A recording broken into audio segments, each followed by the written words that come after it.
in the name of the association. All good standing and the Lincoln members in paying their monthly dues will be given paying their monthly and annual dues will be given a mortuary.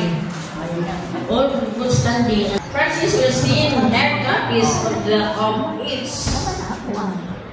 Francis will see hard copies of the proposed clan bylaws and will be approved by the next clan reunion. These bylaws will take effect after the ratification. Kanya, the university is also the amounts for annual dues. Kaya muli na po niya. Primero niya ang isa-gis, 100. Dayon, 200. O niya, 300. Ang 200 is kuha naman, 13 votes niya. Ang 300 is 2 votes. So, ang majority is ang 100 votes. Muli na kiri. So, mabayad daw ta 100 as annual dues daw to. Father only told the members present that we have done this for the future of our children of paying their annual dues.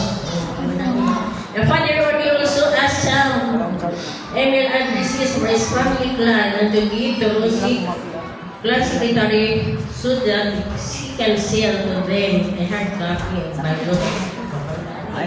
Francis told to the members that by the end of May, he can send hard copies to his family clan. Francis also moves the position of clan president. Father Oni Rosaroso will continue his title as clan president.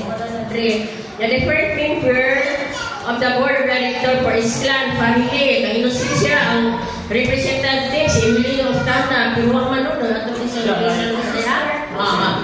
Nya dayon kasi Merina si Emily.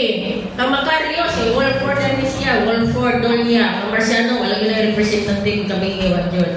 Ignatius Akor, nya Lucius, si Pandilin, si Riaco, si Chumaki Taton, isa na lang kami mau kang Evelyn. Nya siyang Ezekiel, si Charlie, Rosaroso, ang Diliscoro, walang representative. Kang Herbasia, si Roland Aspiñas, ug si Nabasio, Romaniani. Walang Nabasio. O siya representative rin ba? Manabot. Yan na yun, kang Luis, si Christian, Rosaroso. Manangin, the beginning of matters considered the meeting, the closing prayer of Father Rosaroso, Thanksgiving by Charlie Rosaroso, niya host adjournment by Marvel Rosaroso, and seconded by Evangeline R. Flores. Certified correct, nakuha niya, Christine the Father only. So, mali na itong primerong minutes, niya katangata na sa minutes, ang pagbibig na dito, pagkalas dito sa bahay nila ni Charlie, biya bayan, kung iputang din